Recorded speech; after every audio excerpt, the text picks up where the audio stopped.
Quick disclaimer, there is an instance of sexual assault this week on the podcast. Please see the post on mythpodcast.com for more info. This week, on Myths and Legends, it's the story of a medieval knight from France. We'll see how you'll want to get that murderous joust out of the way before leaving on that big trip, and how snapping a horse in half like a Kit Kat bar might just help you find your biological father. The creature this week thinks you are so funny until you bite into its face.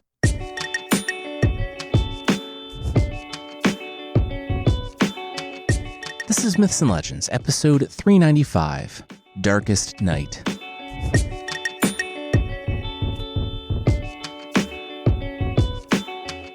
This is a podcast where we tell stories from mythology and folklore. Some are incredibly popular tales you might think you know, but with surprising origins.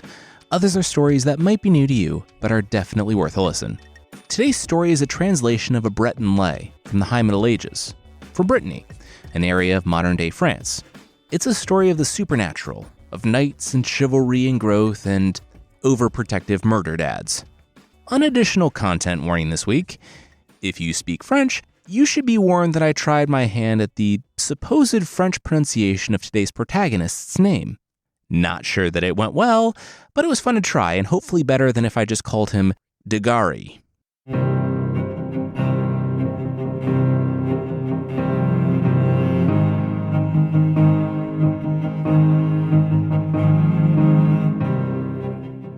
The prince galloped in, and the light glinting off his armor made him look like an angel riding into the Breton keep. Wordlessly, the grooms of the stable took his horse by the bridle, and the old hinges creaked as the watchman pushed open the door to the courtyard without even asking the man what business he had with the king. Because when the prince looked that rich and handsome, he didn't need to answer to anyone but the man he came to visit, the king himself. The prince strode into the throne room to the king sitting on his throne. Bowing and removing his helmet, his hair spilled out onto his armor in a way that made it look somehow both meticulously done and completely effortless. Scurrying up, the silken-shirted lackey that hadn't stopped with the rest of the men in town announced that the prince, the son of the emperor, had come seeking the princess's hand in marriage. The king thought about it. He rose. "I am honored, young man, that you would come seeking my daughter's hand. Fight me," the king said. The prince chuckled. He must have misheard the king. The king couldn't possibly want the prince to fight him.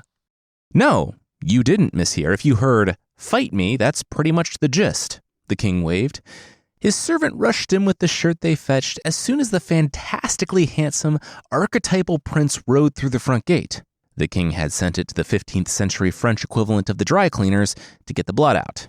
There was a lot of blood. Incensed, the prince demanded an explanation. Did the king have any idea who he was, who his father was? "Nope," the king shrugged. "You fight me and win my daughter's hand, and then I remember your name. That's how this works," the king scoffed. "Do you want to know how long the list of prince names I have to remember is?" the king said in an obvious rhetorical taunt, because if the princess was single, the answer was 0. The king beamed. He had remembered 0 names, and he wasn't going to start now. Let's get this going. An hour later, the prince flew from his horse, him and his armor clattering on the ground. While the prince's men tried and failed to rouse him, the king tossed aside his broken lance. All right, he was glad that was out of the way. You hate to have this stuff hanging over your head before you leave on a trip.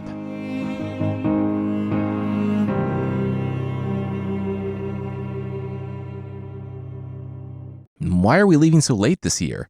the princess asked the king as she trotted next to him, the keep and the walls shrinking on the horizon behind them.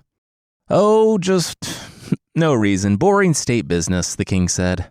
"It was another suitor, wasn't it?" the princess asked. "It was another suitor," the king admitted. "You can meet them, if they beat me." "I haven't met one yet," the princess furrowed a brow. "And you never will," the king beamed as the forest approached. He sighed at the silence that followed. "Okay, look, I know you want to have a life and get married and everything. You know what marriage leads to. It leads to kids," the king said, and then looked off on the forest path to the trees. I'm not going to end up I'm not Mom, the princess managed, knowing what would follow. They had this conversation every year since she came of age to marry. Every year it went the same way. The dad waxed nostalgic about the mother she never got to know, barked about maternal mortality rates, and then retreated into his grief. At the end of it all, she gave him some time to ride alone and dropped back past the chamberlain and the others to her ladies. It's not that she didn't mourn her mother, she just didn't feel the same way as her dad. It was hard for her to miss someone she never knew, and even though she knew her dad meant well, she wanted a life beyond his walls. She was in her late teens, more than old enough to start a family of her own. She dropped back to her ladies behind the father's chamberlain, and she talked with the 3 other girls, who encouraged her to work it out with her father. Even though it had been years ago, he was still grieving, and she should be understanding. She agreed. The princess would ride up and talk to her dad, and her ladies would follow out of support. On their ride up, a call went out. They were taking a break to, the king had to pee. Tight 15, everyone, and then it was back on the road. The princess said she could do with a bathroom break herself. She dismounted, and she and her ladies made their way into the forest.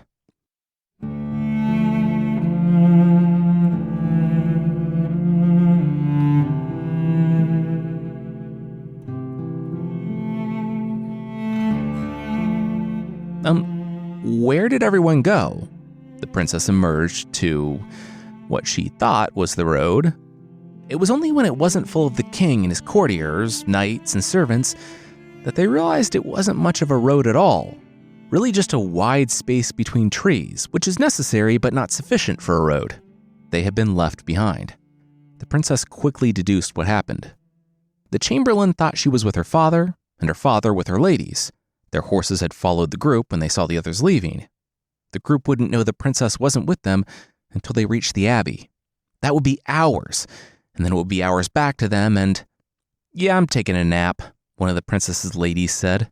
"What?" "Oh, good idea," another lady said. "No, it's not. We're lost in the forest," the princess pointed out. The ladies looked at her, and what could they do about that again? Nothing? So they'd wedge in a nap before the others came back for them.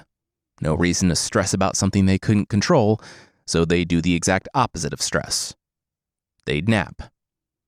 "But we're in the woods. You'll get bugs all over yourself," the princess protested, but the ladies only laughed. It must be different being a princess, because they lived in the Middle Ages. There weren't screens. They all had bugs on themselves all the time. They asked to be awoken when their rescuers arrived. Night. For her part, the princess did try to sleep, but she couldn't quite get over the thought of some wild animal coming upon them in the forest while they were in their absolute most vulnerable state. So she woke and began to pace. Her pacing became wider and wider, hoping to pick up some form of trail, but if they had found the road, they couldn't even be sure it was the right one. Then she turned and turned again as the icy fingers of fear found her neck. Oh no, she was lost. Her ladies were not the best in the woods, but it was still nice to have someone. Now, though, she was alone, lost in the forest, as the space between the trees and the wood stretched off in all directions and began to darken. At the height of her terror, when she was reeling and things seemed the most hopeless, he arrived. A knight. He seemed to ride through the trees without touching them, seemingly unwilling to lower himself to be troubled by branches or leaves. His armor shimmered, and the scarlet cloak rippled in the breeze. She rushed over to him, beaming. When he removed his helmet, she didn't recognize him. He wasn't one of her father's men, but it didn't matter. He was a knight, a gentleman, a man of honor. There was something different about him. His skin seemed to glow with an almost otherworldly radiance. He was beautiful, of course, but this didn't mean anything for the princess other than the fact that these were, remember, the Middle Ages, and beautiful meant good. She could feel her anxiety beginning to fade. She said her father and his men, they left without her, and that a noble knight would find her was truly fortunate. She didn't know what dangers lurked in the forest, but she was glad he was here. It wasn't that, the man smiled, seeming to sing his words, even though they were normal speech. Fortune, that is. It wasn't that, the man said again. She said, it's just something that you say. It was Providence, of course, God. They were on their way to Mass. They were all very religious. It's not God either, the man said. It was me. She didn't understand. He began to circle her, his horse seemingly less like a lifeline and more looming. He said he had been watching from the forest as she passed by with her father. All the talk of suitors for such a beautiful young woman, how she was ready for so much more. In this land, the magic came easy, speeding up time for her father while slowing it down for her, making all of her ladies drowsy, opening up some paths and closing others, all so that they could be alone. Her smile had long since faded, and the princess paused for only a moment before she bolted. She made it to the edge of the clearing before she heard the shuffling of his steel armor and the swish of his cloak, but he was right. The path she had come in on was gone. It was a wall of branches and brambles. She threw herself into them, and they tore at her dress and skin as they seemed to get thicker the further she pressed on. But she wouldn't stop. He would have to drag her from the tangle. And he did. She kicked, she bit, she threw dirt in his eyes, but she was overmatched. His magic was so powerful that her screaming didn't wake the ladies.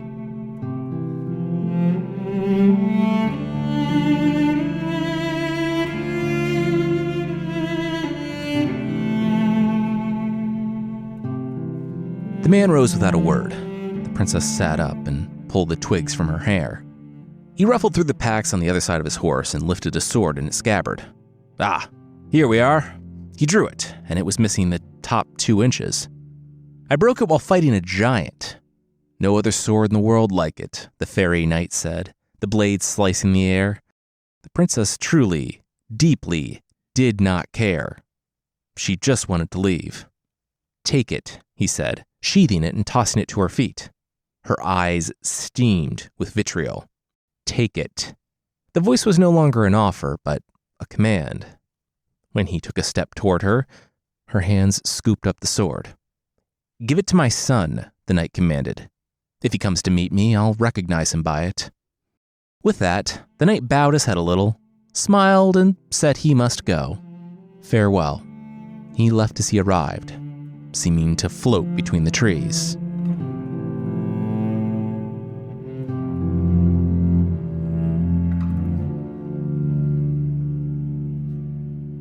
I need you to keep this. Hide it among your things, the princess said when she returned to the others, who had awoken mere moments before. The girl looked at her mistress through the sleep in her eyes. A sword, why would she? Then she saw the princess's face, the streaks of dirt on her cheeks. Yeah, absolutely. There was no time to talk about it, even if the princess had wanted to, because hooves pounded on the path, and soon her father's knights loomed over them. Squires, but thanks, the men said. They had been looking for the women for hours. They brought horses. The princess insisted on mounting her horse herself, and together they all rode for the abbey to say prayers for her mother.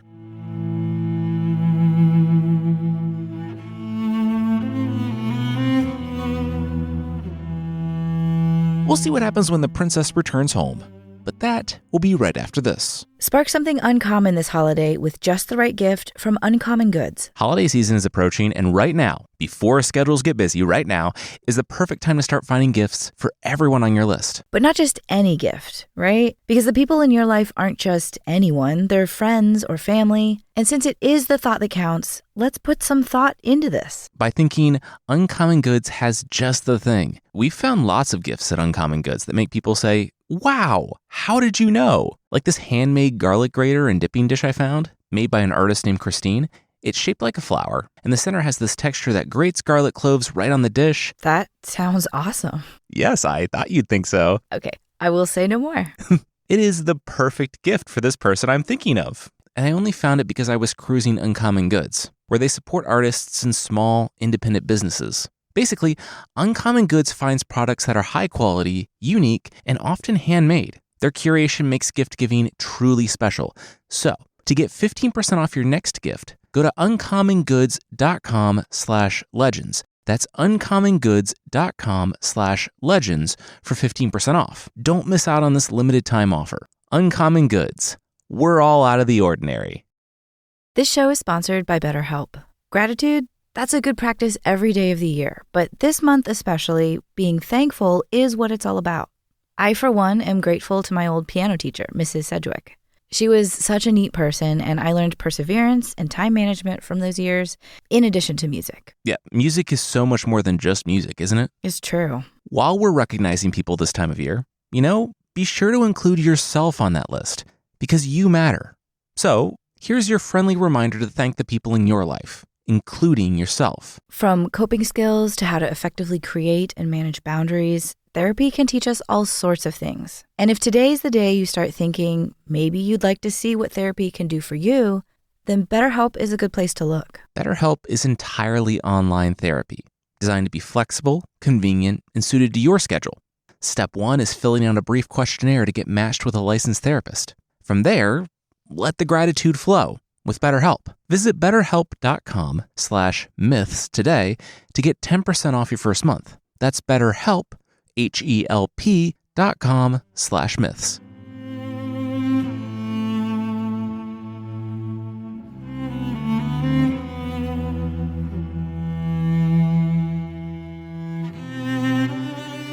I have your sword, one of the princess's ladies said through the crack of the open door, her foot catching it as the princess tried to close it. Do you want to talk about anything? The woman asked, hopefully not losing a toe in the process. It's not my sword, the princess said, and kept pushing. I know.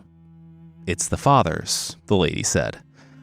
There was a pause on the other side, and the door relaxed. Can I come in? The princess stepped aside.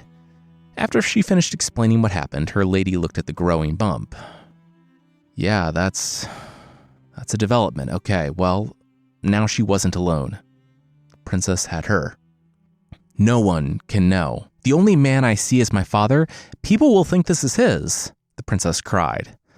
I mean, probably not, right? I know it's in the original, but why would that be the first place people go before a tryst with a forbidden lover or a guard or something like that? Anyway, no worries. She wasn't alone anymore. No one would know. And no one did. For the next several months, the princess was grateful for her friend, who did everything she needed. Her father happened to be traveling the kingdom, and since no one had the authority to barge into the princess's quarters, the secret was kept, even through tears and anguish as, having only her lady-in-waiting to help, the princess gave birth in the room. It was a boy. She loved him, she did, but he couldn't stay. I know just the place, the lady said, swaddling the boy. They prepared a basket for him, tucking 4 pounds of gold and 10 pounds of silver in the bottom, which, combined with a 5 to 8 pound baby, made for a heavy basket. But that wasn't all she was putting in. Gloves? Gloves. The princess's face soured. They were a gift from the baby's father, from fairyland. The gloves would only fit her, the princess, the mother. As if she needed to test it, the lady tried on the gloves and, wow, they had the same sized hands, but the gloves didn't fit at all. Put them in, the princess said. It was a reminder of the boy's father, and they would be more useful to the boy anyway. She wrote a note explaining the gloves and the baby, that she prayed good people would find her son and look after him. The baby was quiet as the lady-in-waiting stole out of a side door into the waiting horse. The princess, alone in her tower and mourning the child she wouldn't go a day without thinking of, was not. Because the night was cold, the lady could gallop across the fields without worry that anyone would accost her. Even the brigands took such a frigid night off. She left the horse 20 paces from the stone house, and the baby was stretching and squirming in the basket when she arrived at the door of the hermit's shack. She set the baby down, stroked his face one last time, knocked on the door, and ran. Looking behind her and seeing the cracks of the door glowing with the light of the lantern behind it, She found her horse, mounted it, and was out of the forest before the door opened. Back at the shack, the hermit looked down. Did someone forget their baby?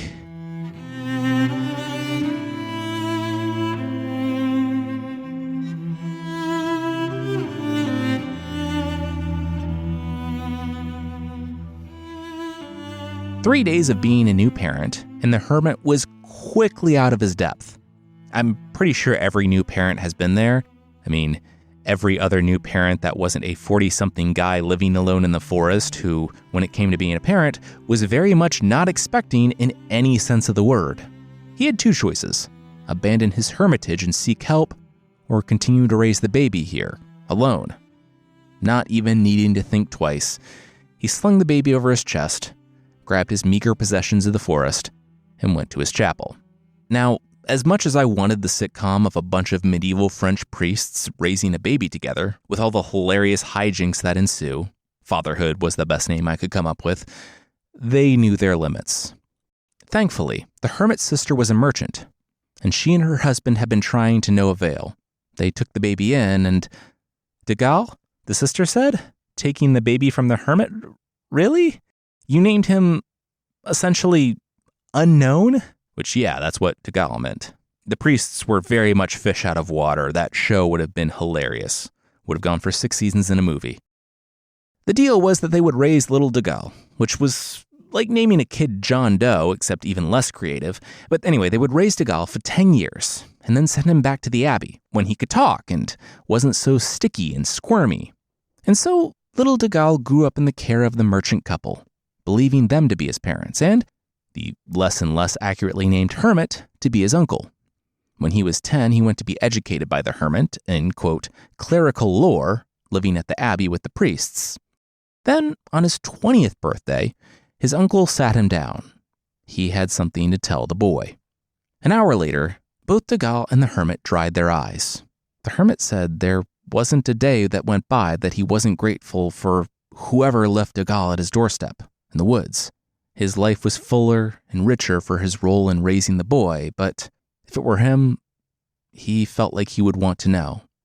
So he figured Degarré would want to know.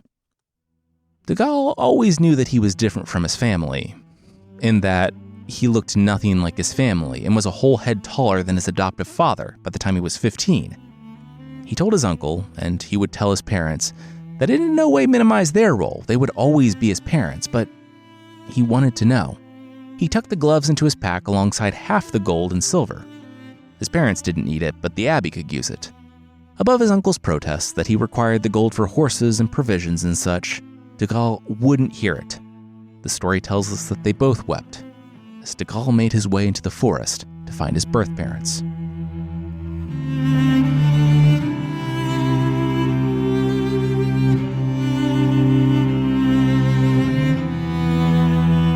Degarré's ears pricked up as he heard the knights dying.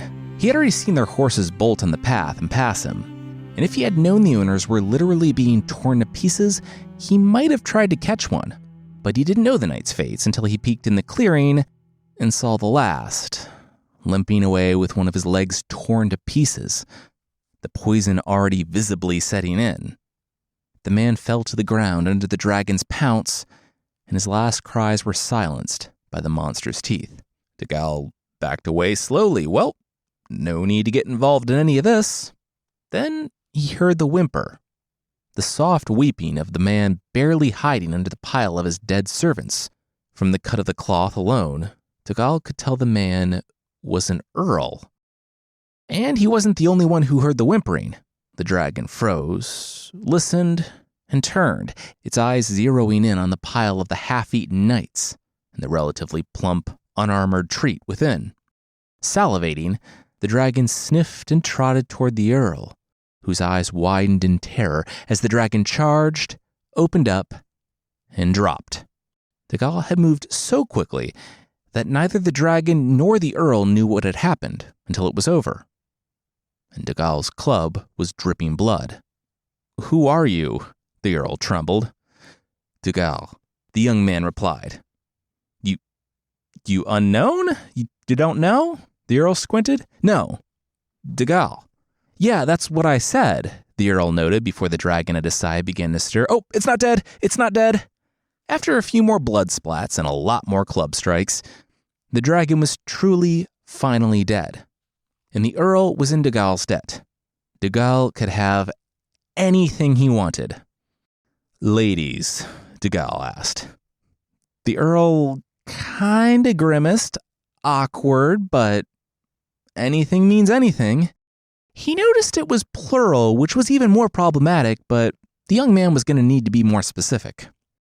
All the ladies of your earldom, Degarré said.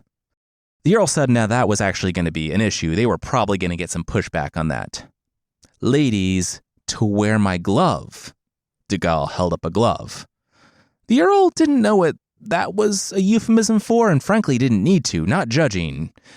Sure, they would find some ladies to wear his glove. On the way back, the Earl was relieved to know that it wasn't a euphemism. Like drawing the sword from the stone, or anvil, or Cinderella's slipper, the glove was only meant for one person, Degarré's biological mother. So, for the next few months, every woman in the earldom came from places near and far, and nothing. The glove didn't fit a single person. As the consolation prize, Yagull, who had become quite close with the Earl and his daughter at that time, got a sword, a horse, and a set of armor for saving the man, and they wished him luck in finding his mom.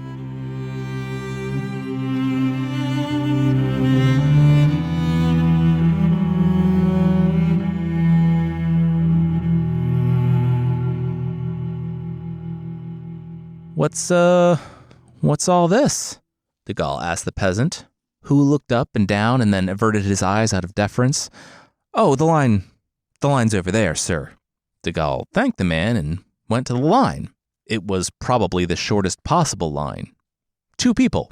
It became 3, but then went back to 2, when one knight ran off screaming, saying he couldn't do it. What's all that about? Yagull asked the man in front of him, the first in line, who smirked. Oh, him? He couldn't take it. Take what exactly? What is this line for?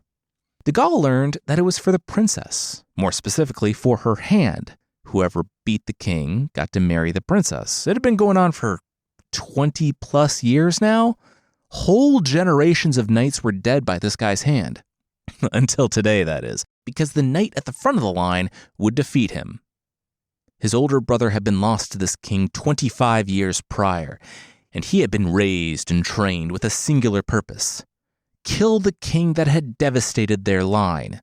He was 23. The king was pushing 60. It wouldn't even be a fair fight. And it wasn't. The knight was dead before he hit the ground, the king's lance going straight through his head. Time out, the king cried. Need to hydrate. Killing all these 20-somethings wasn't difficult, but it was work, you know? Like, you can do what you love, but it's still a job. While Yagull waited, he saw the armorer who looked him over. Good quality stuff. Who trained him? Nobody, Yagull noted. The armorer blinked. Okay. How many tournaments had he won? He was still young, but even at 20, there had to be some. Oh, none at all. I've never even held a lance. Pointy end goes out, right? I joke. But that is about the level of my expertise, Yagull informed the horrified armorer. Why are you even doing this? The man asked as the king rode back out. Well, Yagull said as he put his helmet on, I have nothing. I figure, I guess, that it's better to try to be someone, and if I fail, I won't even shame my family, because I don't even know who they are. That sounds sad and dark, the armorer sighed. Still, though, he was the first guy who wasn't an absolute jerk to him this week, so he was pulling for Yagull. All right, calling it, the king cried out to the people in attendance. Mark it. I've been doing a lot of eye and body stuff. I'm going to break this kid's neck. Spice it up a bit. And this is in the original. The king was calling his murders, and it's basically that. Customs and rules varied across Europe, but it was very much not sporting to maim or kill opponents in tournaments. That being said, absolute monarchy is absolute monarchy, and these guys weren't related to the local nobles, so the nobles didn't have literal skin in that game, and opted instead to choose their battles. Thus, all to death. Degarré was slow to get going. He had only ever seen one joust, that one just now, and never taken part in one. And when the lance hit his head, he took it very nearly on the chin. And the lance shattered, and he didn't move at all. The king was stunned. The people were shocked. Degarré was a little sore, but looked around. Did I joust good? Okay, back this time. The king would break his back. He rounded the edge of the field with his horse and broke off into a gallop. Degarré, wondering if jousting was sitting there and taking life-threatening hits, I guess, felt the next lance shatter on his chest armor. The crowd was beginning to turn, though, in favor of Degarré, and they were crying out for him to do something. Why wasn't he fighting? Degarré slapped the armored gauntlet against his forehead. Fight back, of course. After getting hit so many times, he was pretty sure he knew how this worked. And he did. He spurred his horse onto a canter, and even though the king was in a full gallop, Degarré hit him in the chest, and the king fell from his horse. Skidding to the ground, the whole of the stadium was in stunned silence. It happened. It finally happened. The king sat up, pointing a shaking finger at Degarré. That man was Samson. He was a devil. He was perfect for the king's little girl. Little girl, isn't she like pushing 40? One peasant whispered to a frown. His companion said, "This is a special day. The princess is getting married. Let people enjoy things, Jacques."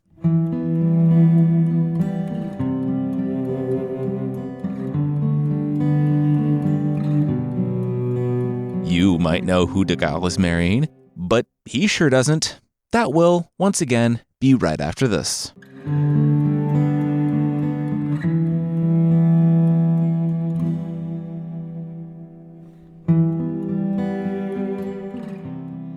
What a day, Degarré laughed.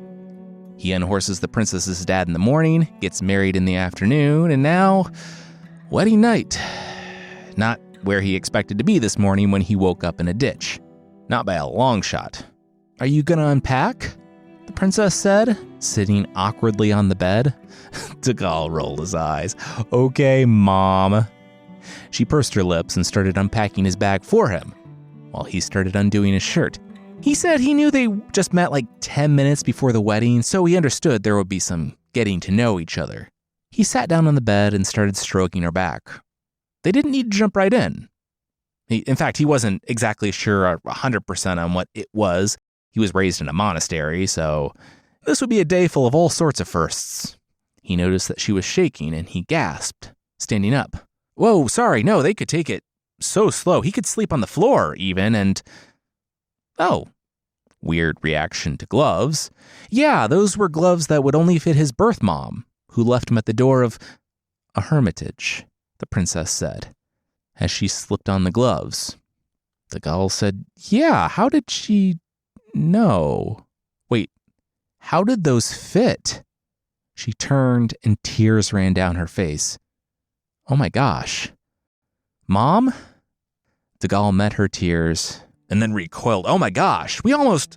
Oh, gross. Oh my gosh, I would have, clawed my eyes out." She didn't care, though. She said she had thought about him every day, and he was here. She held out her arms, and he ran to her embrace. And then both of their eyes opened. "Yeah, let's hug over there, and maybe not on the bed. That was still way too real."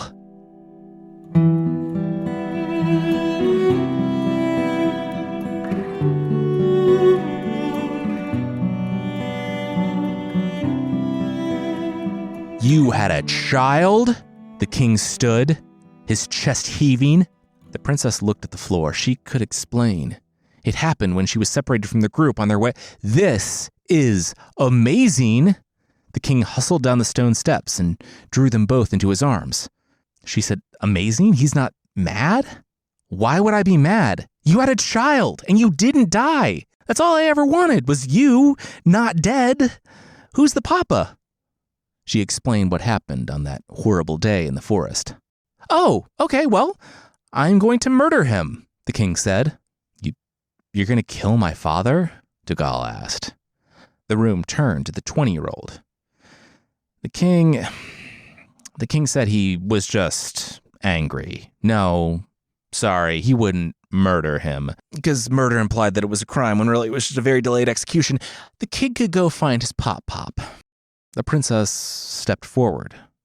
She only had one thing of his, one way to find him. She showed her son the sword. It was missing its tip, but it was otherwise beautiful. Degarré held it aloft and swung it through the air. He stood up straighter. Now that he had the sword, he would not rest, night or day, until he found his father. I don't know if the poem is trying to be funny, but it explicitly says he slept in the city that night immediately after that. He also went to mass and prepared himself and got started about noon 30. He rode west to the forest in which he was conceived. For weeks he traveled back and forth, sleeping on the ground, but nothing. Soon he emerged out to the other side to see a limestone castle. He sighed. It would be good to go rest in an actual bed. He rode for the castle, calling out his name and his lineage and asking if he might sleep there, and the drawbridge went down. He led his horse in, and letting go of the reins, he turned and saw it being led into the stables. He walked through the vacant town and the castle and found a fire crackling inside. Okay. He sat down and waited for whoever owned this place. "Oh, hi," Degarré called out to the 3 maidens with bows and arrows as they tried to sneak through the room behind him. The 3 with the deer were next, and then the mythological dwarf stomped over and barred the door behind them. "What's happening?" Degarré looked around. Was he supposed to ask what was going on or not ask? Was he being Percivaled? 10 more maidens arrived from up in the castle, and then, behind them all, the lady of the castle. Degarré was instantly entranced, but not in a magic way. The group sat down at the table, where they served the deer and they cooked the foraged vegetables from the forest, and there was an extra seat. The mythological dwarf scowled at him, but he sat down anyway, and quickly tore into the meat and drank the wine. After dinner, still with no one talking to him, Degarré followed the people back into the room with the harp and the couch and the wine and several days sleeping in the forest, cashing in their debt. Sleep found him. And the following morning, slaps found him. "Oh, so you can't talk, but you can slap?" Degarré asked. The lady said that she could also talk. Why was he not defending her maidens? Get ready to go. Degarré looked left and right. Was that something that was expected of him? He had no idea what was going on. What was she talking about? "You deserve to suffer shame," she seethed in the original. Degarré groaned. Okay, seriously, what was going on? Who was the lord of this land and who holds this castle and, what was her deal? Was she like a wife? A widow? Kind of doing the single thing? She began to weep. She said her father had been a great baron, and she was his only child. There was a knight who had been in love with her for a long time. He was strong. One day, tired of her rejecting him because he had repeatedly vowed to murder anyone that stood in his way, he killed the baron on the open field, who rode out to warn him to leave and never return. After that, he came for the castle to take her by force. The knights all died that day. The squires fought him 4 or 5 at a time, and they died, all the archers, the pages, and after that, anyone who could be seen as standing against him fled in the night. It was just her and a handful of her most loyal ladies. The dwarf let Degarré in, maybe in hopes that he could stand against the knight, but now they feared that they had no hope. The knight would be back. He would gain entrance to the castle, and he would kill everyone who remained and take her. No, he will not, Degarré stood. He would fight this shameful knight. He had done a fight exactly 1 time before. How hard could this be? Not that hard, actually. In fact, kind of easy. Degarré was finding he had a real knack for fighting, much to his delight, and to the horror of everyone who watched a full-grown horse getting snapped in half. Yeah, it turns out the knight that killed everyone was no joke. When Degarré hit him, it was like an unstoppable force meeting an immovable object, because the knight did not move. Unfortunately, he was riding on a horse that was very movable, and yes, the blow snapped the horse in half. To the murderer knight's credit, even after killing an entire town, he wouldn't slay Degarré's horse. Degarré dismounted, and the battle began. If you can't tell, I kind of became bored with battles around episode 30. We did Cuchulainn, we did Balin versus Balin. Even Sir Thomas Malory in Arthurian legend seems to start phoning it in, too, with comparing everything to bears and boars. Basically, a battle happened. They hacked away at each other. Quote, the knight gave Sir Degarré stern strokes, great plenty, and he him again also. Those are direct quotes, by the way. This was a fun read.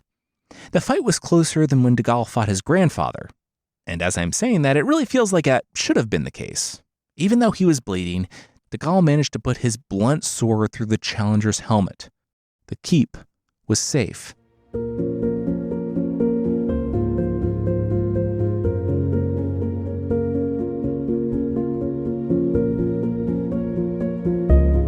So, there are a few interpretations when it comes to what happened next, when the lady of the castle pulled Degarré into her bedroom and began pulling off his, no doubt blood-splattered plate armor, telling him he could, for charity's sake, dwell with her, and she would give him her land and herself while she lived. Maybe it was just a very intense emotional experience. Maybe they were both euphoric after not dying that day. Maybe we're at like line 900 of an 1100-line poem, and the poet is tired. Whatever reason for getting right down to it and skipping the prolonged love story and courtship, Degarré held up his gauntleted hand. No, thank you, for sure, but he had to go find his lecherous monster of a father. Then he had an idea. 1 year? Could he come back in exactly 1 year and then stay with her forever? She said, sure, it really kind of took the wind out of her sails here, though. A year? Really? He was sure he was coming back, though, right? Like, he wouldn't freak out and go into naked madness when 366 days from now, she sent her lady to find him at a tournament, having completely forgot about his oath. He said that was really specific, and that went over his head because he hadn't listened to episode 1B, Yvain Glory, released in May of 2015. No, he would be back. He just had to see this quest through. And that was his reason. Yvain was worried about atrophying and what his fellow knights might think of him. Degarré, like me, when I sat down to work, knew that he had to see this task through first because 1,000 others might distract him in the process. The pair said a tearful goodbye, and Degarré rode west.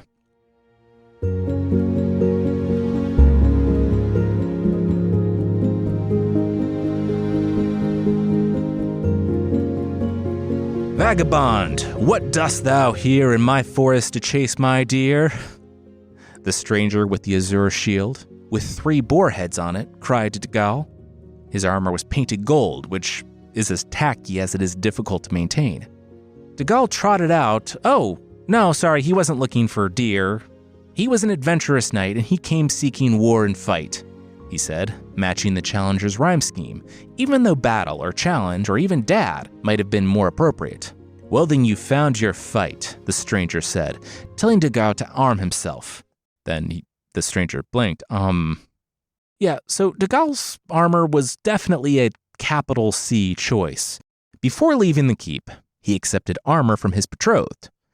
The gemstone helmet was a bit gaudy, and it was like if you bedazzled some regular armor. But in the place of the 3 boars like his challenger had, Degarré had 3 images of the woman he was going to marry. Maybe I'm reading that wrong. The text is pretty difficult to parse, to be honest, but yeah, it was like a 3-wolf moon thing, but with her face carved in silver with crowns of gold. It was a good shield, though, and gripping his lance, Degarré, the proto-wife guy, charged. If you didn't know, there's a trope out there called fridging, or women in refrigerators. It is a plot device where women in stories experience brutal harm, or they're killed, or something terrible happens to them, so that a male character's plot can advance, or he can learn something about himself. That, thankfully, is not what happens here. Exactly. But the fact that both men struck with such force, yet were so immovable that both of their horses tore in half simultaneously, feels like a version of that where brutal horse death reveals something to us about the nature of the woodland harasser. But neither the man nor his son, Degarré, knew the truth as they tumbled to the ground, drawing their swords to both continue and finish the fight. That sword? The forest jerk marveled. Where did he get that sword? Degarré sneered, panting. What did it matter to him? The fairy knight drew a piece of metal from his pouch and held it up to the tip of Degarré's sword. It was a perfect fit. Dad? Son. Literally both father and son swooned, fainting there in the forest. They were certainly sharing a moment.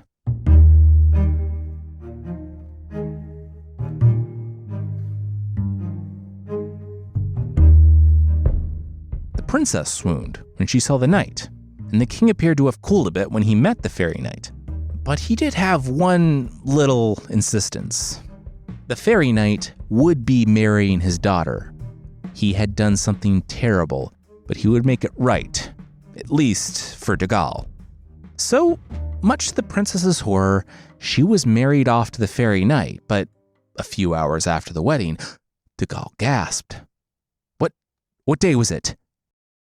The household flew into a flurry, getting everyone ready to go right out for Sir Degarré's wedding. The king held up a finger. He and the fairy knight, his new son-in-law, needed to see something here at the castle. Shouldn't take long, just a small formality, just a little checkbox, really. Degarré said that they didn't have time, they needed to get on the road. And so the rest of the party left without the king and the fairy knight. Yeah, so small thing, so small, but everyone who wanted to marry my daughter needed to challenge me to a joust first. And even though you're already married to her, you did kind of skip the line back there in the forest. You want me to fight you? The fairy knight laughed. Well, you have to earn your place in this family. Okay, the fairy knight shrugged. Don't go easy on me, old man. Oh, I won't.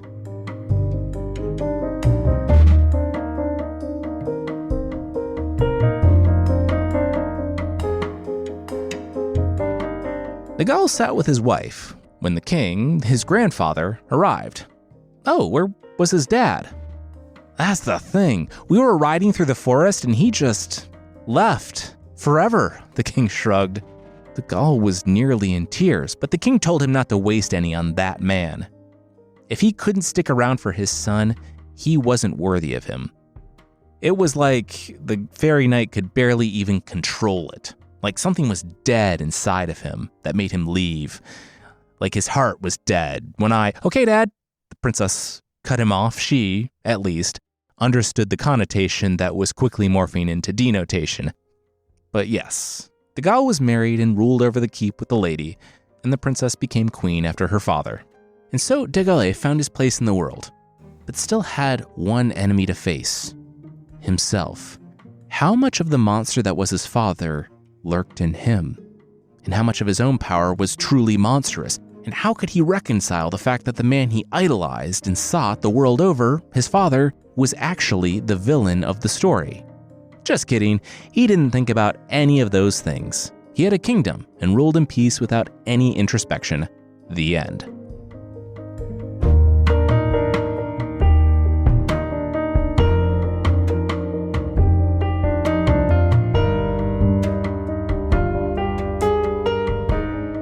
Okay, so a few notes. First, the ending is not quite the ending in the original. In the original, as I understand it, the family welcomes the Fey Knight, and he marries the princess he raped. And we kind of touch on that, but I also wanted some justice, and the king that was so protective of his daughter, in my mind, wouldn't let that go, and didn't have a problem with killing knights, so I just took all those concepts to their logical conclusions. In my mind, the story was more interesting because the Fey Knight was the villain, but he was also the person the protagonist was seeking, so that kind of tension was interesting to me, even if Degarré didn't seem to feel that tension at all. Moving on, if you notice that there are a lot of parts that seemed borrowed from other stories, you are not the only one. We have Yvain, we have Oedipus, we have Cinderella, we have Tamlin, and more. The original author of this tale, according to an article in the Johns Hopkins University Press, had a reputation of, and this is a quote from 1938, being a stupid hack, clumsily fitting together borrowed plots like pieces of a jigsaw puzzle in an incoherent tale. Yeah, don't get English professors on your bad side. They have all the words, and they are not afraid to use them. And yeah, The version I found had some inconsistencies with the translation that made it difficult at times. It was translated because this type of work is, as I mentioned at the top, called a Breton lay, an adventure story translated from French to English in the Middle Ages. And they focus on love, chivalry, and the supernatural. This one, in particular, has a long and varied textual history. I read one paper that said it was the longest. I don't know, though. I'm not a professor. I will say, though, that I tended to agree with the scholars who took a more holistic approach when looking at this work, and viewed it as a, quote, domestic epic of psychological growth, of rites of passage to maturity. Like, for me, it does raise questions of, for example, the use of violence and power. In Degarré's father's case, using it for evil and selfish ends. But in Degarré's case, using that exact same inherited power to rescue kingdoms and slay dragons, and how to reckon his direct family's violent history with his desire to do good, and using that violence to do good.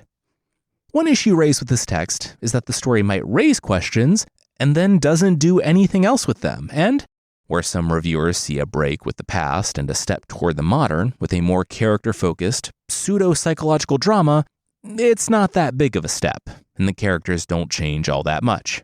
I thought it was interesting enough to make an episode out of, though. If you want to talk about it with other listeners, check out Discord, link in the show notes. If you want to connect with us on social media, there are links to those places, and if you'd like to support the show directly and get ad-free and bonus episodes, check out mythpodcast.com/membership or find us on Apple Podcasts.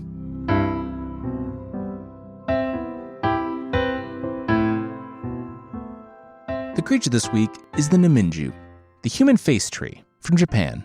Laugh and the human face tree laughs with you. Cry and the human face tree laughs still, because the fruit that's nothing but human faces can only laugh, or however the saying goes.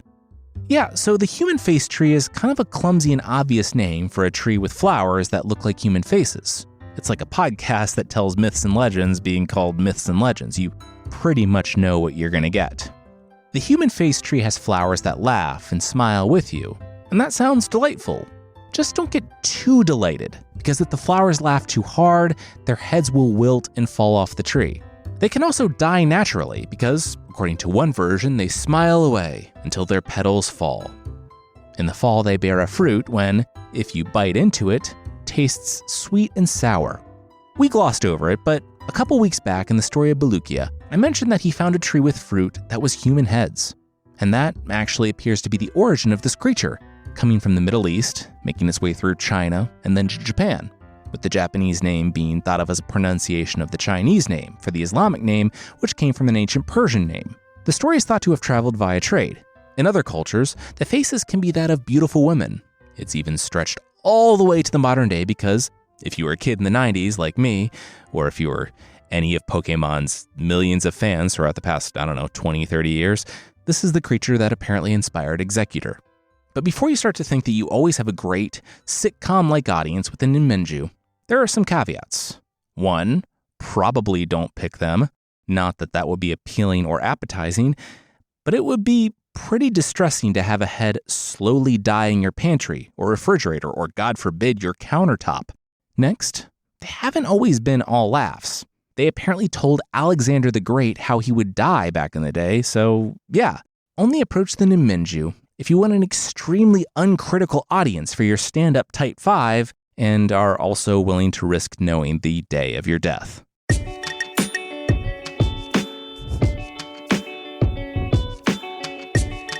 That's it for this time. Myths and Legends is by Jason and Carissa Weiser. Our theme song is by Broke for Free, and the Creature of the Week music is by Steve Combs.